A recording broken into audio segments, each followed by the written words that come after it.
Peter, we talked already about the connection between animals and the dying process.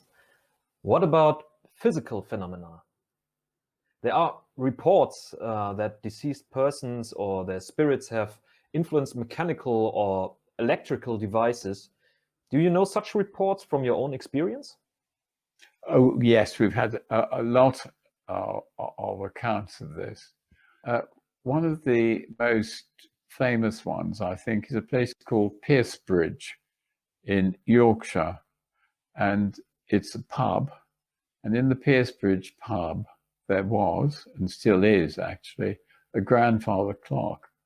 And the grandfather clock was, this is about 200 years ago, 300 years ago, was the pride and possessions of the pub owner. And it was an extremely good and regular clock. And the story is that when the owner died, the clock went slow. Actually, when the owner's brother died, the clock went slow and they couldn't time it properly. So from being a very regular clock, it altered and didn't do so well, wasn't so accurate.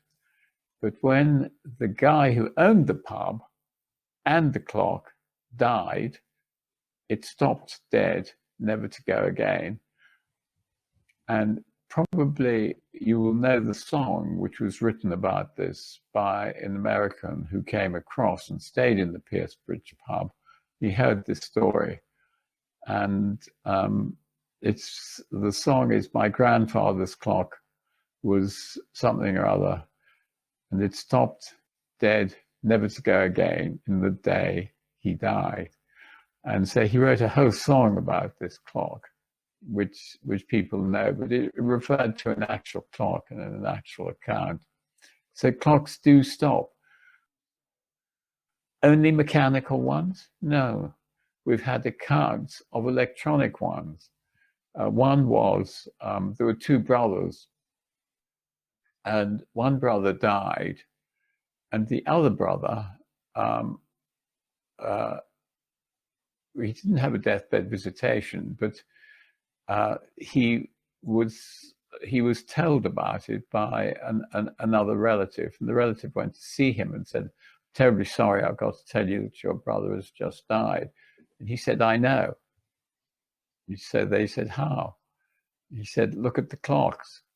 And all the clocks, even the electronic ones, had stopped at the time of his death. And they were flashing, in fact, because you know how electronic clocks flash like that. Well, these clocks were flashing at the time of his death. So electronic clocks do it. But do you get other physical phenomena? Yes, you do. Light. Lots of light in the room of the dying. And you get three different sorts of light. One is that little focal light, like a candle, in the corner of the room.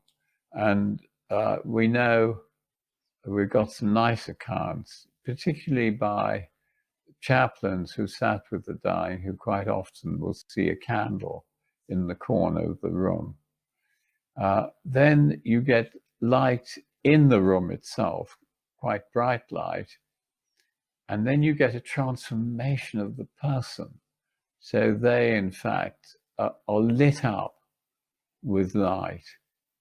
And we have some interesting stories. There's one story, her aunt was dying and she was looking after her. Her niece was in bed, woke up in the night to see light shining into her room, went into the corridor, and she saw that the light was pouring out of her aunt's bedroom. The aunt was dying. And so she went, and as she walked into the aunt's bedroom, she could feel the power of the light. She describes it as a feeling of pure love. And so she went and sat beside the aunt as she died. When she finally died, so the light went out. So that's not a common one, but it shows you how important the light can be in the death process. So yes, it occurs. I mean, it's really interesting. Death isn't this horrid macabre thing of being put into a box. Well, you aren't now. You're put into an incinerator. It's different from that. There are a whole lot of phenomena associated with it. Well, and it sounds like these phenomena could really be messages from the realm of the dead. Yeah, I think so. I'd agree with that.